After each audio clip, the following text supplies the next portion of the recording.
Hey everyone, History Mystery Man here, coming to you today from Pella, Iowa, one of the cleanest, prettiest, most charming small towns I've ever been to. Maybe the nicest medium-sized small town I've ever been to. I originally came here for this story, that what's now a race shop, believe it or not.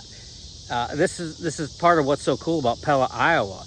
History like this, it's all over this town. This building was built in 1855. That's pre-Civil War. It was in its birth a blacksmith shop. Now it's a race shop. This wood floors, oh my God, it's so cool. This guy restores open wheel race cars, roadsters, and old big cars and sprint cars. Fascinating story. We're gonna meet him today.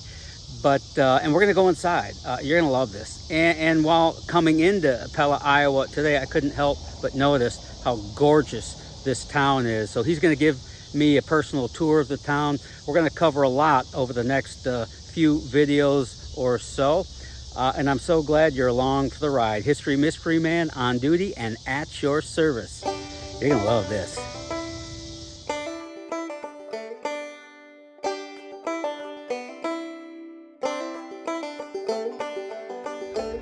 Hey, wake up. The History Mystery Man has arriveth. Wow, that's a beauty. Thank you. I love that. Can I take it for a spin? Let's go. Does that have an Offenhauser in it? It has a full race dryer. Dreyer-built a small handful, under a dozen, about a half a dozen. Twin overhead cam, all aluminum engine, so it's not his traditional head on a Ford B motor. It's his complete own creation. So does the motor then reach back to the car, to that era? I mean, is that the original motor that was in it? The original engine from this car, 1948. Wow, that's interesting. Yeah. And who drove this car? Well, this car was driven by many. In 1948, it was built as a frame rail car. In 58 at Flemington, it was wrecked, and Flemington, New Jersey? Yes, and it was really rebuilt using a new tube chassis car, still incorporating the cowl, the hood, the nose, most of the body work, front and rear end, transmission, engine, radiator, everything, but just upgraded to a tube chassis at that point. Car continued to be raced on to 1960, probably about 63, 64. In 61, it was running multiple drivers. Rod Albright and Mario Andretti kind of shared it, running URC races. Mario drove it 6 times, according to his book here. Wasn't very complimentary towards it. Towards the car? No, it wasn't complimentary towards any of the cars he drove. Oh, no. They were all old cars. The first car he drove that year, which was his rookie year in open wheel cars, was Ted Horn's Baby.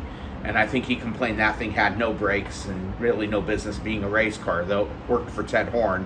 But by 1961, you're racing against good, proper cars, and you can only develop a car that was built in the 40s so much. Sure.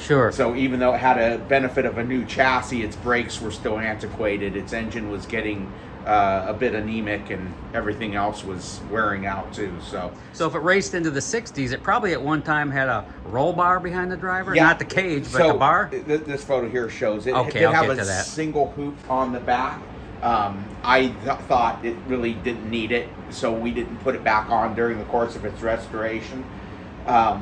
A car like this, you're trying to pick a moment in time that it's restored to. This thing probably wore a dozen different numbers and paint jobs and such. And the kind of last photo at the end with the dryer engine that I can see was all white, red interior, wearing a 7, which is what we chose. We added the Fowler's dryer back onto it, which it only saw in its early days. Later it didn't. But we did that just so you can identify the car. Kind of try to pay a little bit of homage to both of its lives. I chose not to put a driver's name on it because so many people drove it, and just didn't feel right to sit there and single out one driver. And if I put the list of drivers on it and take up the rest of the paintwork on the car. How did you come upon the car? So a good friend of mine in Pennsylvania who's got a stash of cars, he had been holding on to it for a while, and I help him with some projects of his, and he helps me with projects of mine. And I asked him what he was going to do with the car, and probably got more cars than he has time to do them all. So he agreed that he'd let it go. Part of my thing with him is because I've collected these cars, I've restored these cars, I recognize how important it is that when you get these, you want to see them through.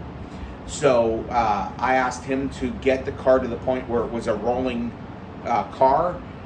So it was all in bare aluminum, bare finishes. Then I picked up the car from him and then tore it all completely down and put it back together, you know, re-nickeling parts and plating parts and painting and all that. So that's what brought us to this point. So. Historically significant, it's a beautiful race car that represents a really cool era, but certainly historically significant because Mario Andretti, the '69 Indy 500 winner, drove this car. That's one of the most famous brands, names in American motorsports. Is he aware that the car lives? Well, he does know the car lives. We do plan on reuniting him with it. I'm trying to pick a time that it can be done. I know he's not very complimentary to the car, but I think any driver who got to at this point look back and reflect and see something that was instrumental, not necessarily, I wouldn't say it sprung him. I don't think there was a ride that he drove that didn't teach him something. I think most drivers are responsible enough to say, you know, there was a lesson learned in every car. And it was seat time, and it was racecraft time, and it taught him maybe necessarily what he didn't like, but I think he would be appreciative to see it. An eerie thing about this is I collect parts for all sorts of early open wheel cars, and I had answered an ad on some wheels that were available, and in doing that came upon a discussion and a advert for another sprint car for sale, and the car was recognized as another car that Mario also drove in his rookie year. A friend of mine back in Pennsylvania purchased it, but after a period of time he decided that he didn't have the kind of the wherewithal to restore it. So he reached out to me, and I purchased that car as well. So that's at another shop of mine. So now, of the multiple cars he drove in his rookie year, I have two of them. This car, which again did 6 races that we know of with him in it, and then the ex-Charlie Clark, which was a 270 Red Ram baby Hemi-powered car, he drove in his last 2 races.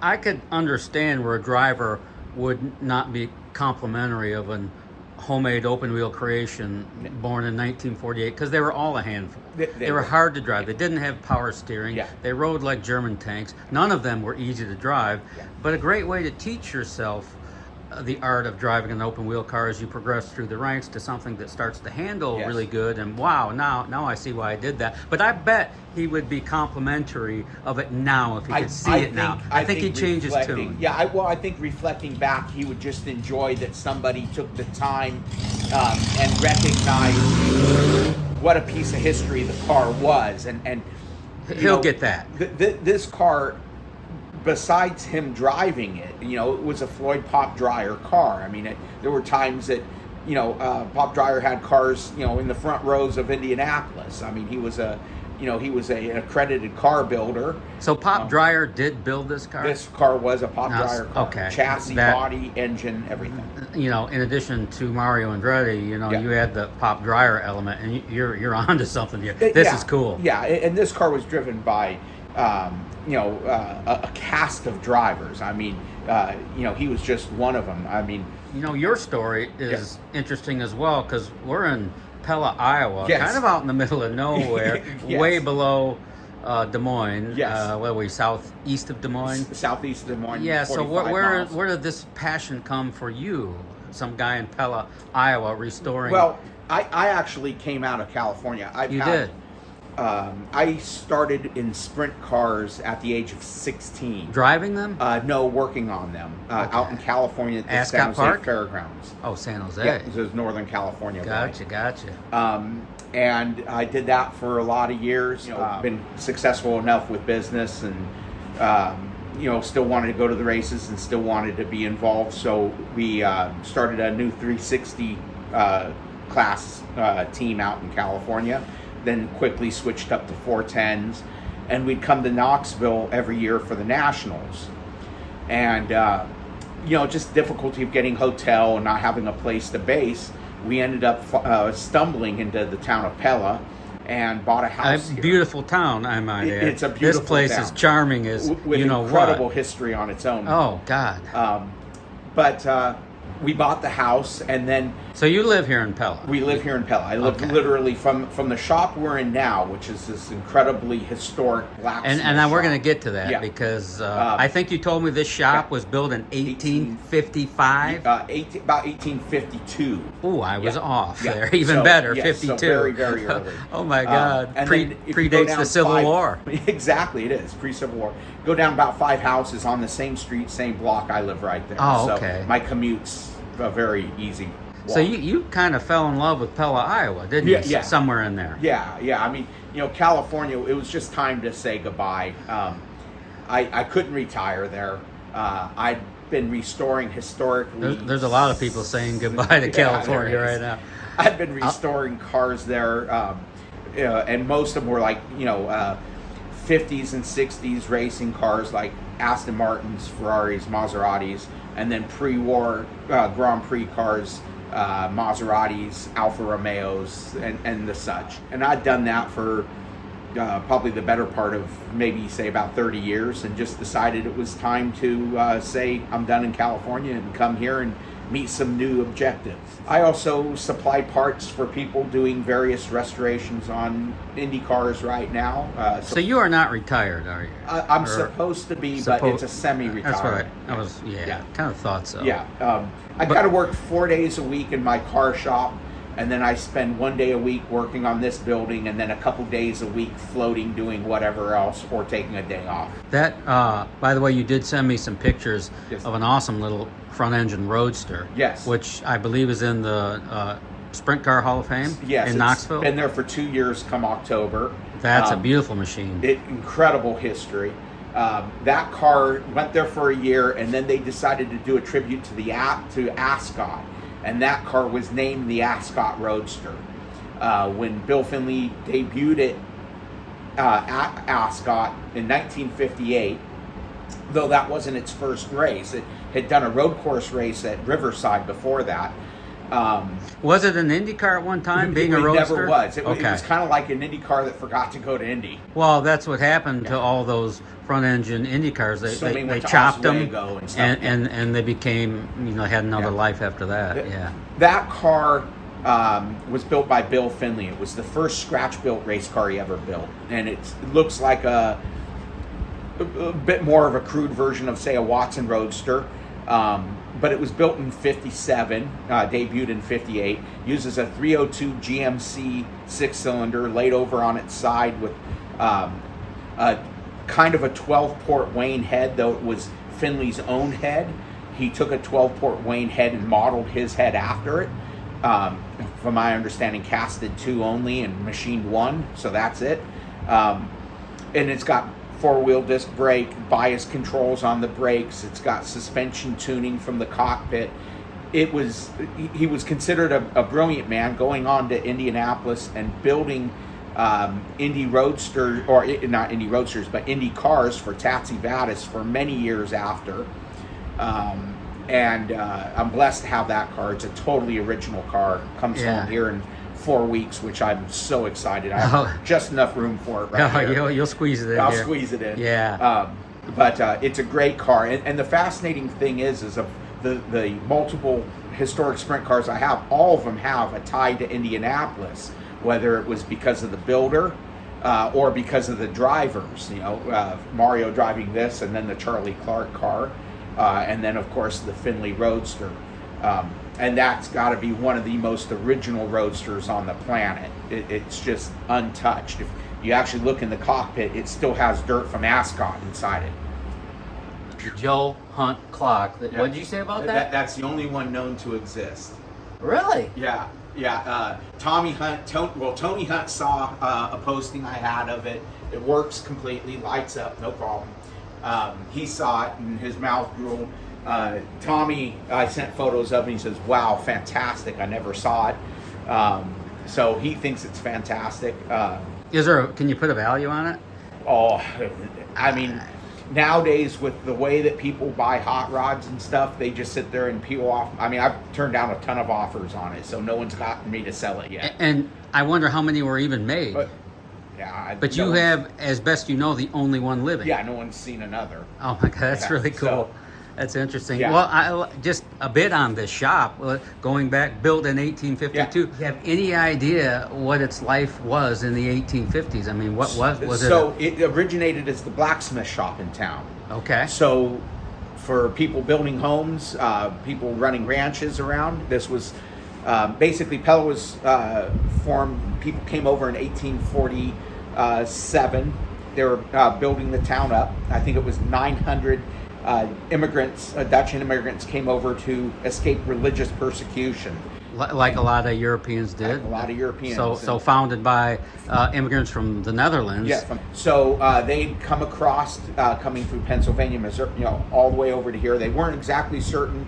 There was a pack of kind of trailblazers to go and find where they were going to settle. This was it. There was a few small little buildings. A lot of probably. Like there's a log cabin that's the first structure here called the Tuttle Cabin. But this is, I think, maybe the third or fourth oldest permanent structure in Pella. I can believe that. And it served as the blacksmith shop. When the blacksmith would make a brand, it would be struck into the column here. So those are all test strikes into it. This is a building that's protected. Cool. Test strikes for the blacksmith. This building is protected as a national landmark. Those are some serious autographs there. They really are. The 1850s. And the town's other kind of known popularity is that Wyatt Earp spent his boyhood years here. His boyhood home still stands. It's 4 blocks on our same street, just 4 blocks down on the right. Look at the hand-hewn beams. 1852, the hand-hewn beams that hold this place up. It's all black walnut, which was harvested just less than a quarter of a mile from here. Look at that. That's the ceiling in your shop. Yeah. Dutch soft bricks, all from the... All original bricks, it looks like. I still use the lathe, 1928 Holbrook lathe. 1928 Holbrook lathe.